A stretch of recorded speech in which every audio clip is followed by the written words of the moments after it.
அப்படியேடா. இங்க பாரு அப்படியே பாரு இங்க பாரு. சரியா பொறுமையா பாத்தீங்கல்ல. ஒடியாடுறது முக்கியம் இல்லை, தண்ணியை கொண்டு வந்து பாட்டில் நிரப்பினாதான் நீங்கள் வெற்றி பெறவே முடியும். அதை மைண்டில் வச்சுக்க. சிந்தனை எங்கே இருக்கணும்? Ready 1 2 3 start.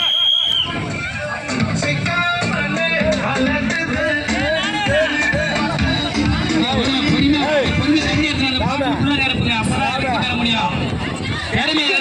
ஒரு பாட்டில்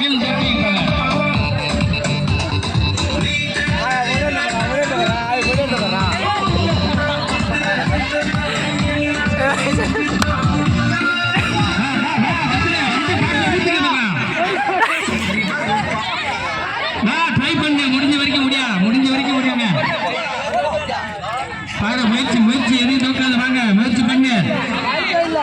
சாங் போடுப்பா. உற்சாகப்படுத்துங்க. சாங் போடுங்க. வா யாரு சீக்கிரமா பொறுமையா வந்தா சீக்கிரமே முடியுது பாருங்க. இது ஓரத்துல ரெடி டைம் கம்மியா இருக்கு. ஓடுங்க. 4 செகண்ட். Time out.